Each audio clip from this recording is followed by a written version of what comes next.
রাজনীতির নতুন দিগন্ত, হারের গ্লানি মুছে সংসদে যাচ্ছেন আল্লামা মামুনুল হক।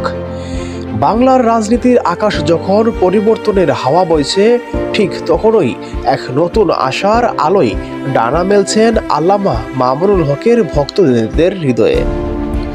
ঢাকা 13 আসনের নির্বাচনী লড়াইয়ের কাঙ্ক্ষিত জয় না এলেও জনমানুষের ভালোবাসায় স্নিগ্ধ এই নেতার জন্য খুলতে যাচ্ছেন জাতীয় সংসদের রুদ্ধ দুয়ার। হারের বেদনা ছাপিয়ে এখন গুঞ্জন উঠছে উচ্চ কক্ষের হাত ধরে আবারও সংসদে গর্জে উঠবে অন্যায়ের বিরুদ্ধে এই বলিষ্ঠ কণ্ঠস্বর। জনগণের ভালোবাসা আর পিআর পদ্ধতির ম্যাজিক নির্বাচনের ময়দানে ঢাকা 13 আসনের লড়াই করে মামুনুল হক পরাজিত হলেও তিনি পেয়েছেন উল্লেখযোগ্য সংখ্যক মানুষের ভোট। সামাজিক যোগাযোগ মাধ্যম থেকে শুরু করে পাড়া মহল্লায়, চায়ের আড্ডায় সবখানেই ভক্তদের এক আক্ষেপ ছিল, সংসদে কি তবে এবার শোনা যাবে তার সাহসী ভাষণ?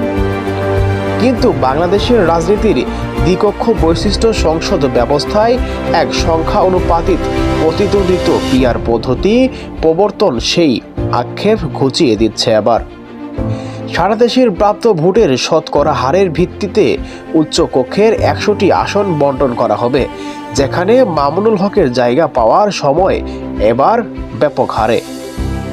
ছায়া মন্ত্রিসভার এক নতুন জবাবদিহিতাকারী অঙ্গীকার, শুধু ক্ষমতার লড়াই নয়, দেশ গঠনেও আসছে নতুন সিদ্ধান্ত।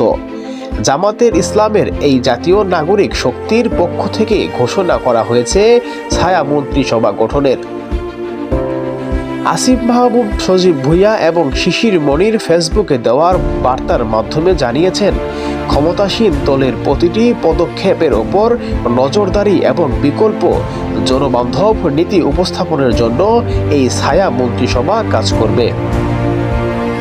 এটি কেবল একটি রাজনৈতিক কৌশল নয়, বরং জনগণের প্রতি দায়বদ্ধতা এবং অন্যের নজির হতে যাচ্ছেন। রুমিন ফারহানার আবেগ ঘন স্বার্থ। রাজনীতির এই পালাবদলের জন্য এক আবেগের গল্প লিখেছেন রুমিন ফারহানা।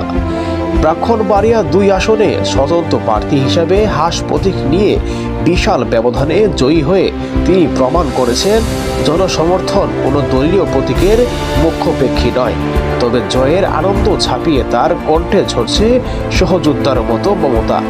তিনি স্পষ্ট জানিয়ে দিয়েছেন, তার জন্য যে সকল নেতাকর্মীদের বহিষ্কার করা হয়েছে তাদের সম্মানে ফিরিয়ে না নিলে তারা একদিন দলে ফিরবেন না এবং দলের বিরোধিতা করবে।